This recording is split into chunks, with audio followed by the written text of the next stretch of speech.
नमस्कार, मी समृद्धी आपल्या यूट्यूब चॅनलवर आपल्या सगळ्यांचं पुन्हा एकदा मनापासून स्वागत करते।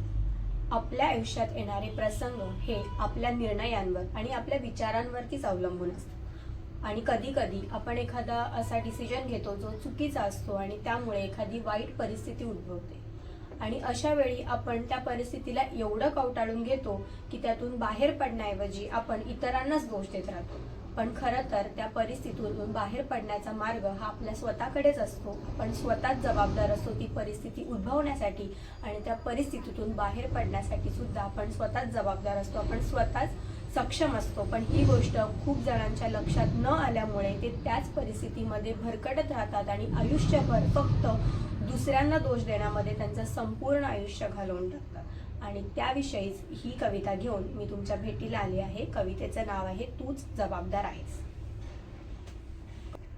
हो, तूच जबाबदार आहेस। तुझ्या परिस्थितीला, तुझ्या मनस्थितीला तू स्वतःच जबाबदार आहेस। आयुष्यभर नशिबाच्या नावाने कळा काढत राहिलास, आयुष्यभर नशिबाच्या नावाने कळा काढत राहिलास। तू कुठे कमी पडतोय ह्याचा कधीतरी विचार केलास? तुझ्या चुकीच्या विचारांमुळेच तू निराश आहेस। तुझ्या चुकीच्या विचारांमुळेच तू निराश आहेस।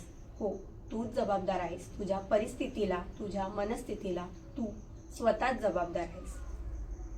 मान्य आहे तू धडपड केलीस फार, मान्य आहे तू धडपड केलीस फार, पण त्यामध्येही आनंद नाही, तुला नेहमीच वाटला त्याचा भार। तुझ्या अपयशावर पहिली हार मानणारा तू स्वतःच आहेस।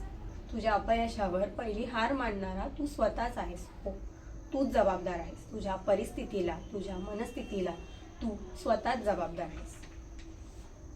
तुझ्या यशाचा मार्ग तू दुसऱ्यांच्या पावलावर शोधत राहिलास, तुझ्या यशाचा मार्ग तू दुसऱ्यांच्या पावलावर शोधत राहिलास। कधी समाज, कधी नशीब, तर कधी देवालाही दोष देत राहिलास। तू आज जिथे आहेस ते फक्त तुझ्या कर्मामुळे आहे। तू आज जिथे आहेस ते फक्त तुझ्या कर्मामुळेच आहे। हो, तूच जबाबदार आहेस। तुझ्या परिस्थितीला, तुझ्या मनस्थितीला तू स्वतःच जबाबदार आहेस। थँक्यू। कविता शेवटपर्यंत ऐकल्याबद्दल मी तुमचे मनापासून आभार मानते। तुम्हाला कविता कशी वाटली हे मला कमेंटमध्ये नक्की कळवा। आपल्या चॅनलवरती नवीन असाल तर चॅनलला सबस्क्राईब करा, लाईक करा आणि कविता आवडली असेल तर शेअर करा। थँक्यू।